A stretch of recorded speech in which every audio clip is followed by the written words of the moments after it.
The last type of polynomial that we can factor is an expression that has 3 terms with missing exponents. So what that means is you're going to have gaps in between where you normally would have put a 0 for your synthetic division. So in our problem we have an x to the 4th, and then an x squared, and then our constant.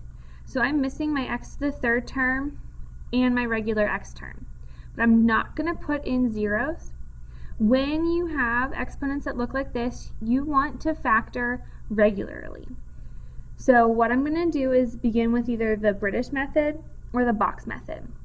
So I'm going to start with the British method and then I'll go to the box method. So for the British method, I'm going to take my a times my c to give me a positive 10. My factors of positive 10 that are going to add up to negative 11 are negative 10 and negative 1.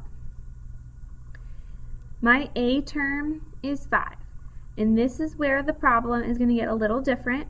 So instead of making it 5x subtract 10 and 5x minus 1, those x's are now going to be x squareds. Since that middle term is an x squared and not an x like we're used to seeing, that replaces our regular x's with x squareds. Now I'm going to proceed as normal, and I'm going to simplify if possible. So 5 and negative 10 would simplify down to x squared subtract 2, and the 5x squared subtract 1 will stay the same. So my factored equation is now x squared subtract 2, 5x squared subtract 1. I do want to make sure that the two binomials don't factor any further. If they would factor further, then I want to break them down. In this case, these two binomials are as small as they get, so this would be my factored answer. Now if I wanted to use the box method, it's very similar to what we just did over with the British.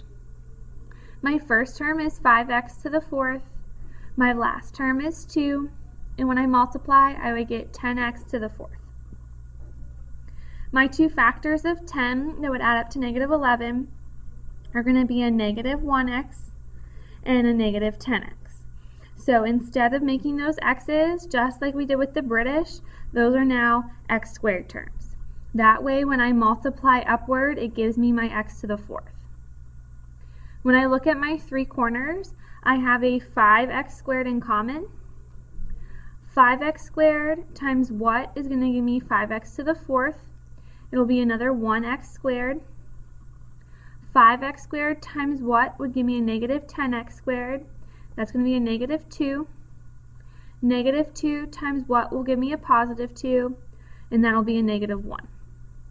So here I also get x squared subtract 2 and 5x squared subtract 1.